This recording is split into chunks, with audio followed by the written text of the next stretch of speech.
How do you do, ladies and gentlemen? My name is Ian Grant Whyte. I'm a former graduate of Cambridge University Medical School and a diplomat of the American Board of Family Practice. With me today is KK, a former patient and also a breast cancer survivor. Welcome, KK. Thank you. KK, I'd like to sort of ramble a bit and tell you about breast self-examination. Years and years ago, this was the in thing. Women were taught to examine themselves once a month, not more often, and do it properly. However, in the latter 80s, a series of flawed trial results coming from Shanghai, China, and St. Petersburg, Russia, 260 women factory workers and 120 women factory workers from St. Petersburg. They produced some very flawed results, and then breast self-examination got a bad rap. Anyway, I am here today to tell you that breast self-examination, I'm not just talking to women out there, but doctors too, is a lifesaver.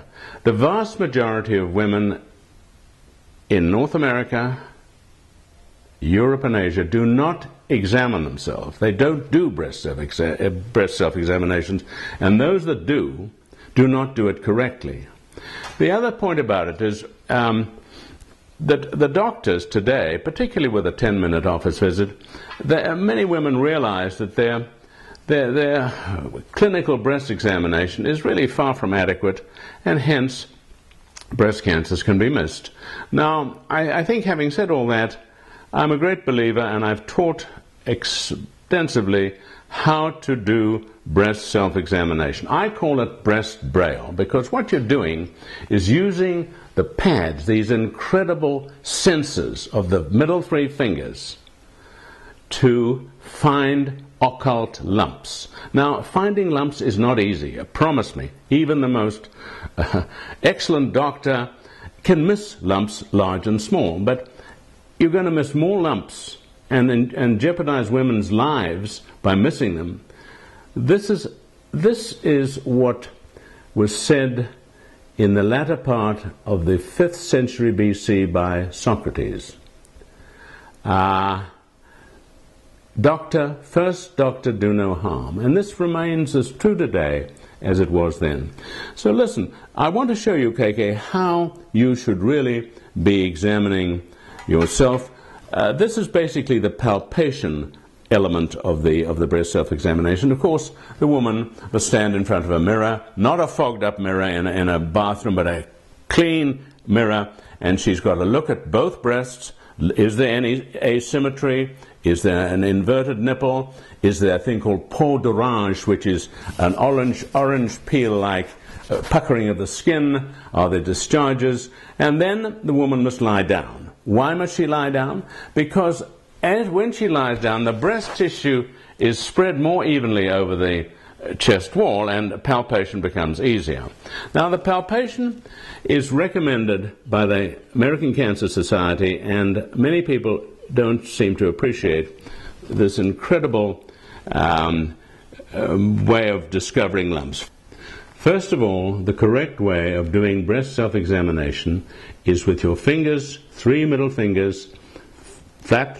You're going to use the pads of your 3 middle fingers to examine the breast. There's a 3-pressure protocol here. The first pressure, and you've got to examine the whole breast, light pressure, and then you go for the tissues in the middle part of the breast, firmer pressure, firmer pressure, firmer pressure. I've just found a lump. And then you go for the breast tissue on the anterior chest wall. And that's fairly firm. There's another lump there, damn it. And okay. And then we are compressing the breast tissue against the tissue. There's one right there, which you wouldn't have felt if you were just Mickey Mousing it. This is a woman's life we're talking about. People's lives are very much at stake, women's lives, and doctors and women patients must realize that they must take some of the responsibility into their own hands. Now, I want to show you how the magic proprioceptive sensors of the pads of the middle 3 fingers work. Now, KK, close your eyes, give me both hands, and I'm putting a coin in each, and I want you to see if they're the same or they're different, or what do you think they are now, okay? What are they, for starters? For coins? Yeah, what coin? You've been using it every day. Oh my goodness, I couldn't tell you. But I do think they're different sizes, and this one has a larger rise to the Okay, well, keep your eyes closed. Give me those coins. Okay. And I want you to take that one in one hand and this one in the other hand. Oh, Now, is there a difference? Yeah, big difference. This one's a lot larger, and they both have a rough exterior, but this one is rougher, and this one has a larger face or something on it. I can't You're tell. quite right. Now look at these coins. They are South African coins. No wonder you didn't recognize them. And one is obviously larger than the other, but you could tell the texture of these coins, you know. So in January, you examining yourself. In February, my golly, this thing is bigger. And that goes from your fingertips to the memory bank in your brain and registered. You mustn't do these breast self-examinations more than once a month. If you do, you're running into all sorts of trouble. 1 month apart is all that is necessary. And remember, you must examine up into the axilla, and that's where you found your lump. That's right. Thank you.